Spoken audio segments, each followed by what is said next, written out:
How's it? Most photographers seem to avoid portraits like the plague. I know I certainly did when I first got started. I was like, I don't want to take pictures of people because it felt really intimidating. It felt unforgiving because it wasn't just like I was taking a picture of a landscape or something interesting that just like, yeah, whatever. There was now another person involved in the process. That person wanted to see what they looked like when photographed by me. And that made me feel like, oh, I can't do this. However, I was forced to take portraits because I went to photo school. And part of going to photo school was doing assignments, and those assignments happened to have portraits in them. And through doing those portraits, under duress almost, I learnt three really major important things that have stood me in good stead across my career that can be applied to any sort of genre. It doesn't have to be portraiture. And the first one of these is the massive importance of light. Over time, when I've looked at my photographs, especially the portrait photography, because I had to learn how to use the light, how to put it in various places, how it shapes and it changes the way that the same person looks. I've got a series of photographs here of your humble narrator, this very handsome young man who's look how young I look. So nice. Anyway, this is me moving the light around me in the studio, doing a little bit of Hollywood, monster lighting there. Look at that. Changing my pose, turning around. The light's staying in the same place. Here I've moved it a bit behind me.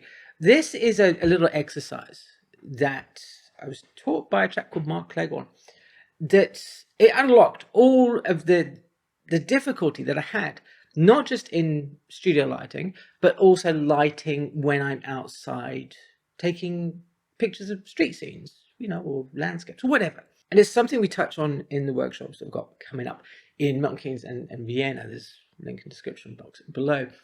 But the main takeaway from all of this is that once you start taking portraits of people and you are actually in control of the light, because obviously these are in the studio, it means that when you're out and about, when I'm there, I get a better feeling for what the light is capable of, what it can do. So when I'm walking around places like Duxford, I go to an environment and it's like, oh, it's this floods, the light's flooding in there, all this kind of cool stuff.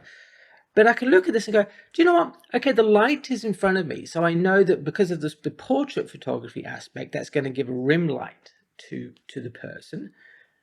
I can do the same with this Mustang. I can be sitting having coffee in a hotel in San Francisco in the morning and go, look at the steam coming off that coffee mug.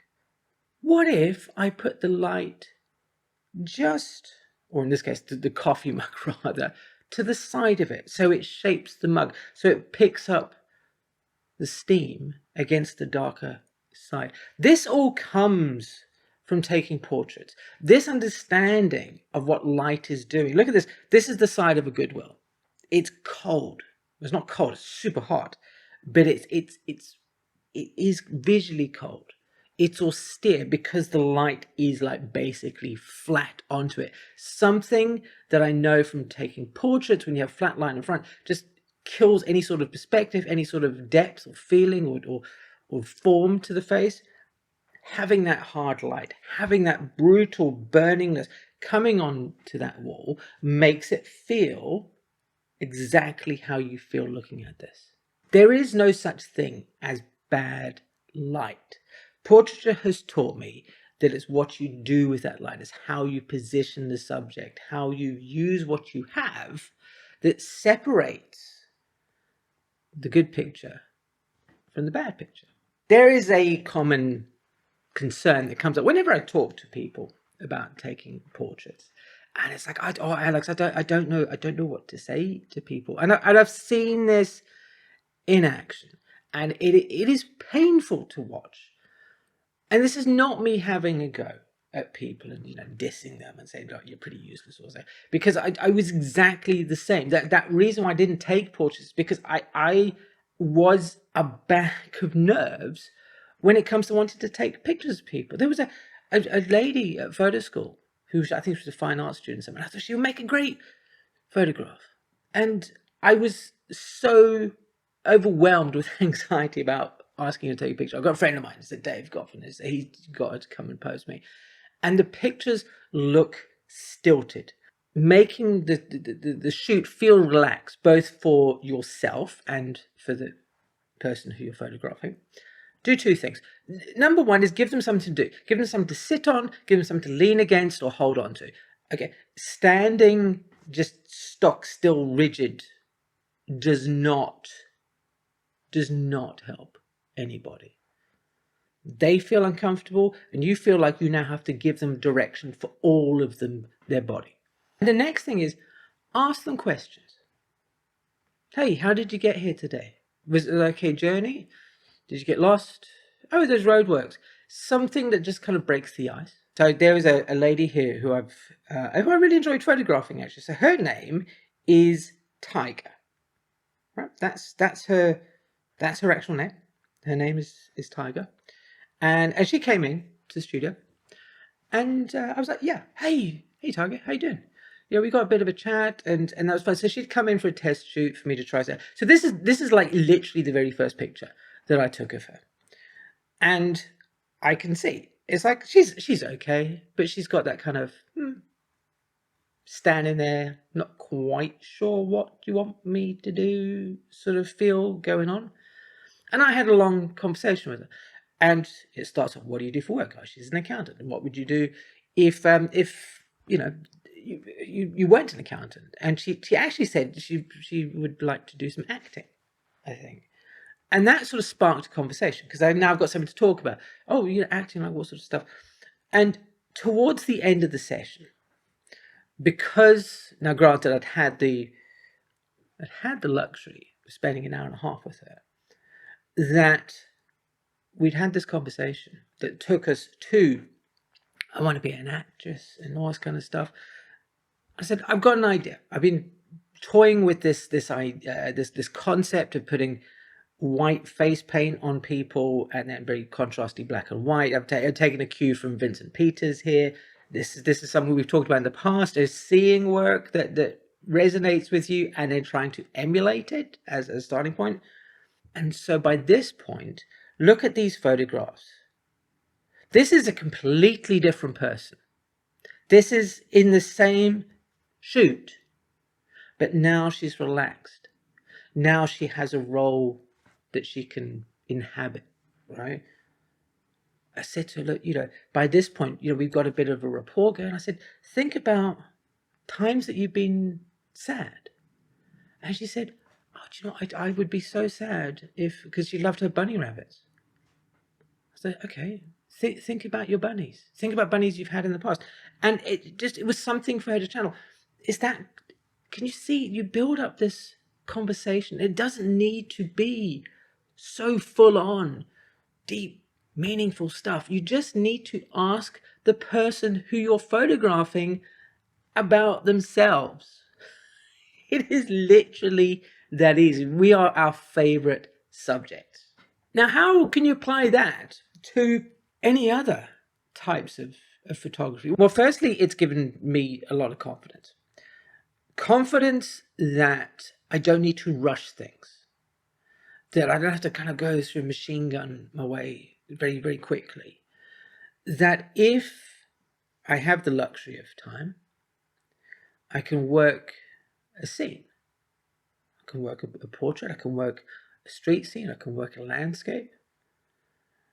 And it was also given me the confidence that the ideas, more often than not, do head in the right direction. And it's a funny thing that I get this just from talking to people who I'm photographing, because it's come through into lots of other parts of my photography.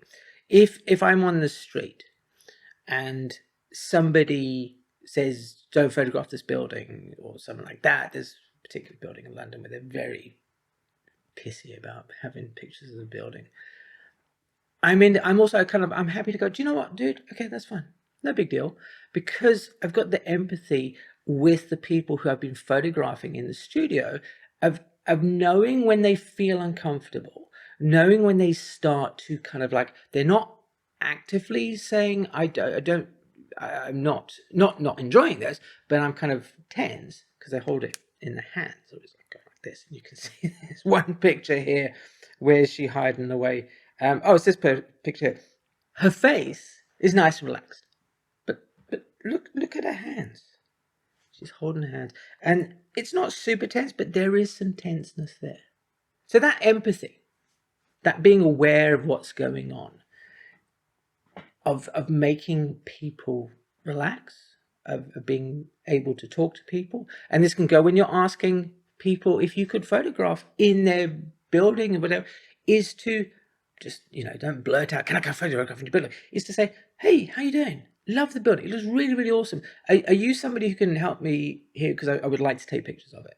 It is an overlooked skill, under-recognized skill, that ability to talk to people. Right, so the third thing that I kind of got with shooting lots of portraits is a super duper skill in photography. That is, how things change dependent on how they're lit, where you're approaching them from.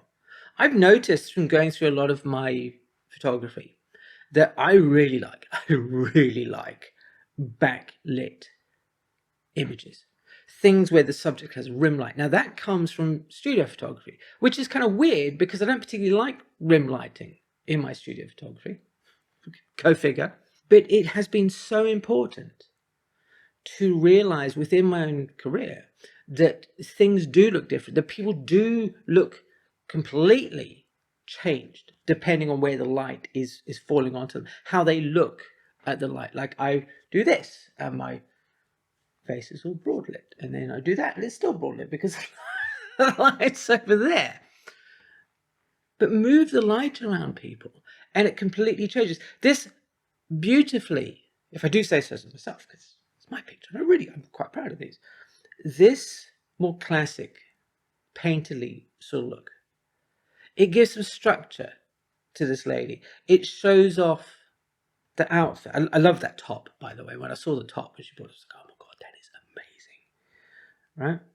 This painting aspect, this is one of the things that, again, we will look at in the workshops, is how to achieve this look, because it is so simple. And then, of course, you can apply it outside of the studio. You don't need to be in the studio to do these kind of things.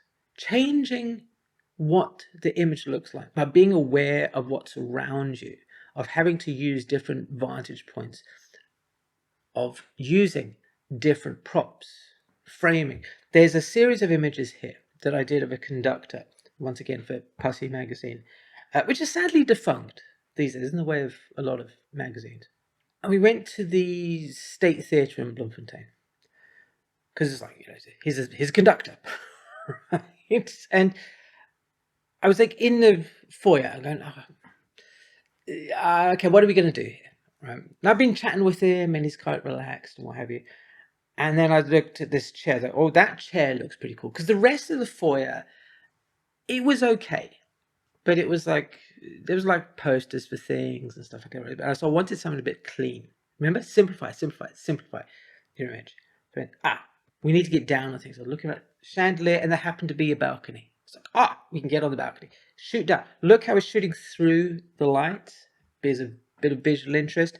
He's looking there. He's looking pretty casual, cool. There's a wicked chair. This wicked chair. So we've got, there's one shot in the back. Awesome. Right, but now we need some more variety. I need to change it up. There we go. A bit closer down on him. Right, he's now sitting on the chair. I've got this, if memory serves, this bit of bounce flash. I've got like a little flash with the card. Boom, boom, on there. Lovely look at the lighting and the background and stuff. And then thinking, what can I do to change it up? Look at the framing on the chair, the circular pattern, like that halo. Even now, I'm like, Alex, that's quite clever. I really like that. And it's those sort of ideas, thinking outside the box.